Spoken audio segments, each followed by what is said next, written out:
बिस्मिल्लाहिर्रहमानिर्रहीम। Voice of Jammu Kashmir से साजिद मुगल का सलाम कबूल कीजिए। नाजरीन, हज़रत आदम अलैहिस्सलाम की वफ़ात कब और कैसे हुई?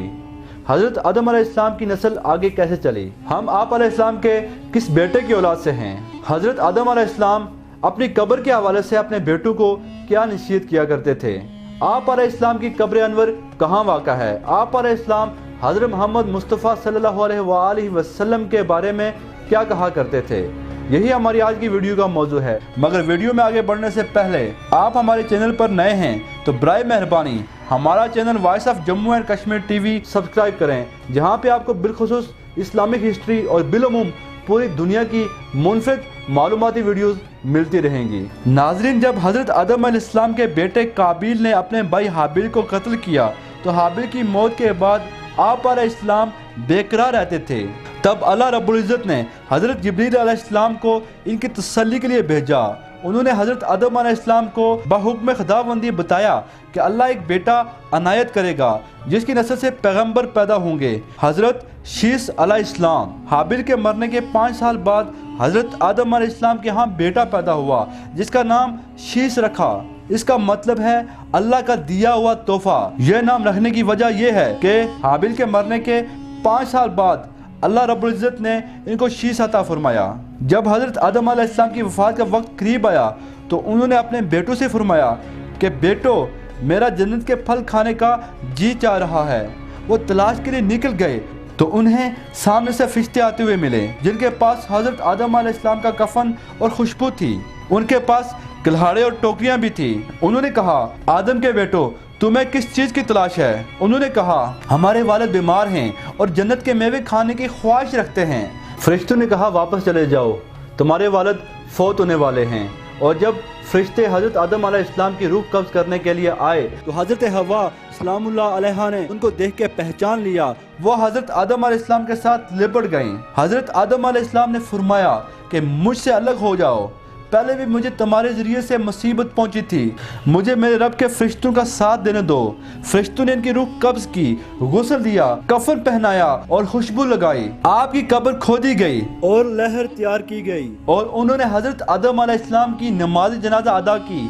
फिर इन्हें कब्र में रख कर मट्टी डाल दी और फिर कहा, ए आदम के बेटो, तुम्हारे लिए यही तरीका है। हजरत आदम अलैहिस्सलाम कहाँ दफन हुए, इसमें इख्तिलाफ है। मशहूर है कि इन्हें इंडिया के पास श्रीलंका में दफन किया गया और एक कौल यह भी है कि मक्का मुकर्रमा में जबल अबी कोबैस में दफन किया गया। ये भी कहते हैं कि हजरत नूह अलैहिस्सलाम ने तूफान के मौका पर हजरत आदम अलैहिस्सलाम, हजरत हवा सलामुल्लाह अलैहा की मैयतों को एक ताबूत में डालकर कश्ती में रख लिया और फिर तूफान के बाद इन्हें बैतुल मुक़द्दस में दफन किया गया। नाज़रीन, हजरत आदम अलैहिस्सलाम ने अपने बेटों को वसीयत की कि शीस अलैहिस्सलाम मेरे कायम मकाम रहेंगे, तुम सब इनकी फरमाबरदारी करना और इन पर ईमान लाना।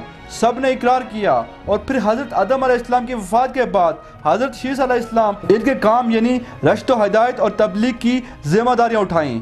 नाजरीन, हजरत शीस अलैहिस्सलाम के ज़माने में बनी आदम 2 किस्म के थे, कुछ वो जो नेकी पर थे और कुछ काबिल के औलाद की ताबेदारी में मशगूल थे। हजरत शीस अलैहिस्सलाम की नसीहत से कुछ राय रास्त पर आए और बाज़ नाफरमानी पर कायम रहे। हजरत शीस अलैहिस्सलाम की नसीहतों में से कुछ तो ये हैं कि मोमिन हकीकी वो है जिसमें खसलतें हों, खुदा को पहचानता, नेक और बद को जानना, बादशाह वक्त का हुक्म बजा लाना, माँ बाप का हक पहचानना और इनकी खिदमत करना, सिला रहमी और गुस्सा हद से न बढ़ना, मोहताजों और मस्कीनों को सदका देना, रहम करना, गुनाहों से परहेज करना और मुसीबतों में सब्र और शुक्र इलाही करना। नाज़रीन, हज़रत शीस अलैहिस्सलाम की वफ़ात का वक्त आया तो उन्होंने अपने बेटे अनोश के हक में वसीयत की। उन्होंने मनसब संभाला। इनके बेटे कैनन और फिर इनके बेटे मलाइल ने यह मनसब संभाला।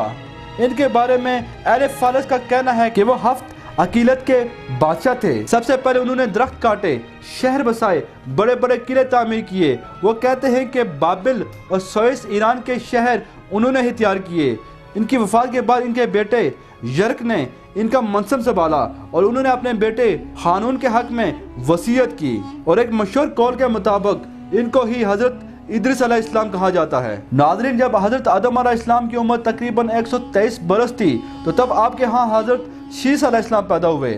حابیل کے قتل کے 5 برس بعد حضرت شیس علیہ السلام کی پیدائش ہوئی۔ کیونکہ ان کی پیدائش حابیل کے قتل کے 5 سال بعد ہوئی، اس لیے حضرت آدم علیہ السلام نے ان کو عطیہ خداوندی سمجھا اور ان کی صفات حسنہ کی وجہ سے ان سے بہت خوش ہوئے۔ تمام بنی آدم ان کی اولاد ہیں، کیونکہ حضرت آدم علیہ السلام کی دوسری اولاد کا سلسلہ آگے نہ چل سکا۔ قرآن پاک میں ان کا ذکر نہیں ہے۔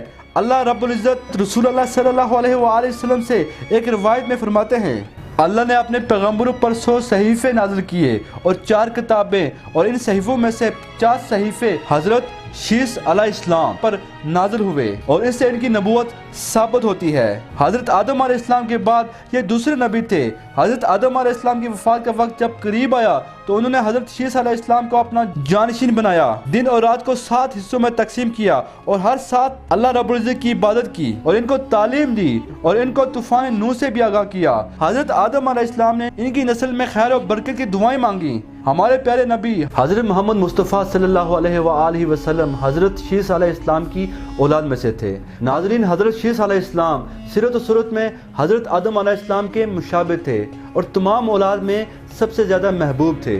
حضرت آدم علیہ السلام نے حضرت شیس علیہ السلام سے فرمایا کہ طوفان نوح کے زمانے کو پاؤ تو میری ہڈیوں کو کشتی میں رکھنا تاکہ وہ غرق ہونے سے محفوظ رہیں، یا اپنی اولاد کو نصیحت کرنا۔ حضرت شیس علیہ السلام حضرت آدم علیہ السلام سے احوال بہشت لذت کے ساتھ سنتے تھے اور آسمانی صحیفوں کا مضمون بھی دریافت کرتے تھے۔ اس لیے حضرت آدم علیہ السلام نے خلق سے ان سے حق سے خلیفہ کیا تھا اور لوگوں سے تنہا ہو کر دنیا کی لذتیں چھوڑ کر اکثر اوقات وظائف اور اطاعت میں مشہور رہتے تھے۔ نفس کی ریاضت اور تہذیب و اخلاق ہمیشہ ان کے مد نظر رہتا تھا۔ حضرت آدم علیہ السلام نے نصیحت کی کہ اے میرے بیٹے، جب اللہ تعالیٰ کی عبادت کرو تو حضرت محمد مصطفیٰ صلی اللہ علیہ وآلہ وسلم کا نام ضرور لو، کیونکہ میں نے ان کا عرش پہ نام لکھا دیکھا ہے جب میں روح اور مٹی کی درمیانی حالت میں تھا۔ پھر میں نے تمام آسمانوں پر چکر لگایا تو میں نے اس ہستی کی شان محبوبیت کا بارگاہ رب العزت میں یہ عالم دیکھا۔ آپ کا نام پاک محمد مصطفیٰ صلی اللہ علیہ وآلہ وسلم اللہ کو اتنا پیارا ہے کہ میں نے آسمانوں میں کوئی جگہ ایسی نہیں دیکھی جہاں حضرت محمد مصطفیٰ صلی اللہ علیہ وآلہ وسلم کا نام نہ لکھا ہو۔ میرے رب نے مجھے جنت میں رکھا تو میں نے جنت میں کوئی محل، کوئی بالا خانہ، کوئی دریچہ ایسا نہ دیکھا جس پر اس میں محمد صلی اللہ علیہ وآلہ وسلم تحریر نہ ہو۔ اے میرے بیٹے، میں نے یہ نام فرشتوں کی آنکھوں کی پتلیوں میں شجر طوبہ کے پتوں اور سدرۃ المنتہا پر لکھا دیکھا۔ تم بھی کثرت کے ساتھ ان کا ذکر کیا کرو، کیونکہ فرشتے بھی ان کا ذکر ہر وقت کرتے رہتے ہیں۔ حضرت شیس علیہ السلام کے بعد ان کی آل سے حضرت ادریس علیہ السلام نبوت سے سرفراز ہوئے۔ ناظرین، حضرت شیس علیہ السلام کا مزار 3 جگہ موجود ہے۔ ان تینوں میں سے وہ کس جگہ مدفون ہیں یہ اللہ رب العزت ہی بہتر جانتا ہے۔ امید کرتے ہیں آپ کو ہماری یہ ویڈیو پسند آئی ہوگی۔ انشاءاللہ ملتے ہیں بہت جلد کسی نئی تاریخی، تحقیقی اور معلوماتی ویڈیو کے ساتھ۔ دیکھتے رہیے voice of Jammu and Kashmir T V. اسی کے ساتھ ساجد مغل کو اجازت دیجیے۔ اللہ رب العزت آپ کا حامی و ناصر ہو۔